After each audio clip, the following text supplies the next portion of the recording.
Ne do të flasim më shumë për atë se çfarë përfaqëson Lulzim Berisha, tashmë i ekstraduar në Shqipëri, i arrestuar 2 vite më parë në Spanjë. Me mua në studio është gazetare jone Kronikës së Zezë, Gjensila Kodra. Gjensila, mirë se erdhe. Mirë se gjeta, Bruna. Je mori shumë për folur, mediat kanë shkruar, kanë folur shumë për këtë gjatë 2-3 viteve të fundit, ndoshta edhe më shumë, kështu që për gjithë ata që na ndjekin, çfarë përfaqëson në botën e krimit Lulzim Berisha dhe çfarë hesapesh ka me drejtsinë shqiptare, që ende nuk i ka shlyer? Në fakt, ashtu siç ju e përmendët, në vitet e fundit emri i tij është lakuar sërish si person i shpallur në kërkim ndërkombëtar, duke qenë se deri në këtë moment e kishte një stopim, mund të themi, të emrit të tij, edhe pse shumë i përfolur në botën e krimit, duke qenë se është antari i shkreu i antari i bandës së Durrësit, por nga ana tjetër një personazh jo pak i njohur për ngjarje të rënda kriminale, por emri i tij mori një hof të madh, mund të themi, kur një operacion i SPAK, i prokurisë së posaçme SPAK, bëri që edhe emri i tij të ishte në listën e një prej personazheve më të kërkuar, duke qenë se në 2020-ën u dha një masë sigurie me vendim edhe gjykatës posaçme, arrest në burg që e shpalli zyrtarisht atë në kërkim. Pra që në 2020 është shpallur në kërkim ndërkombëtar. Po, dhe gjatë 5 viteve të fundit ka qenë në kërkim ndërkombëtar, por kujtojmë që në 2023, në dhjetor të 2023 ai u arrestua në Spanjë, aty ku në fakt kishte vetëm 1 vit e pak muaj, 1 vit e 3 muaj që fshihej dhe humbi të gjitha betejat ligjore për të mos u ekstraduar, kërkesa e tij për të mos u ekstraduar në territorin shqiptar, me argumentin në fakt se i rrezikohej jeta për shkak të ngjarjeve të kaluara në Durrës dhe jo vetëm. Por nga ana tjetër,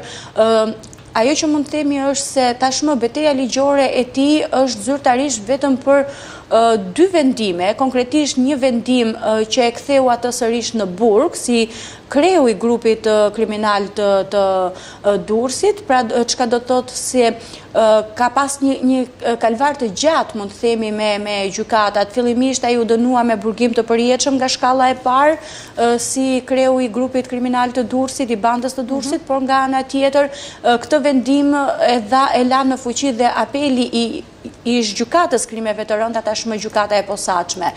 Por pikërisht ky vendim u apelua në atë kohë, pra vite më parë, nga vetë Lulzim Berisha, kreu i bandës së Durrësit, me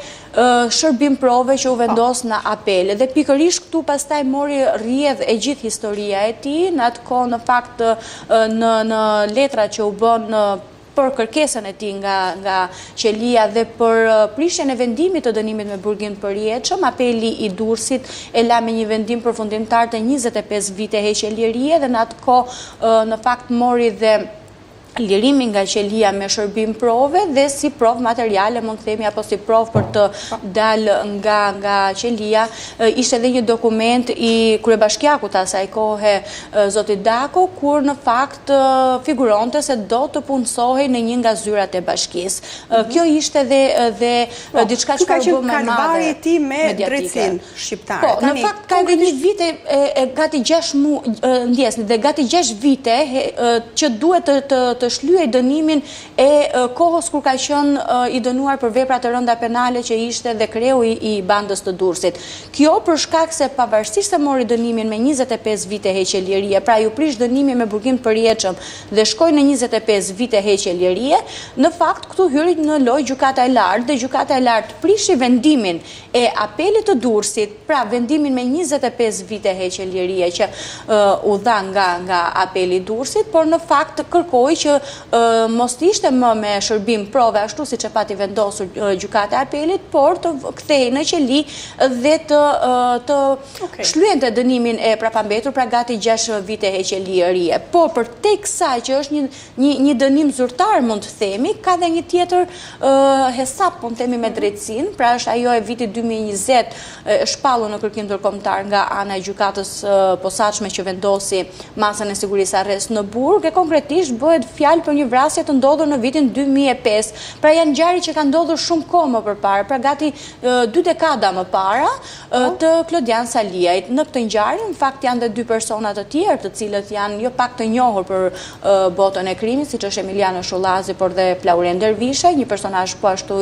jo pak i njohur dhe i lakuar për ngjarje të shumta kriminale. Dhe pikërisht për këtë ngjarje do të dyshuar do të hetohet tashmë. Do të hetohet, pra nuk është provuar Që pas kësaj rasti qëndron në fakt zyrtarisht ai është me mas siguri arrest në burg në mungesë dhe tashmë me ekstradimin e tij në territorin shqiptar pritet që brenda 3 ditëve ai të dalë në gjykatën e posaçme dhe të komunikohet masa e sigurisë e caktuar më herët ajo arrestet në burg dhe pikërisht në këtë moment tashmë duhet shohim nëse do të jetë një bashkëpunëtor me drejtësinë, mund të themi, apo do të japi detaje apo siç jemi njohur edhe me ngjarje të tjera kriminale që shumica e atyre që kryen ngjarje kriminale sigurisht që nuk i pranojnë këto. Vetëm për ta përmbledhur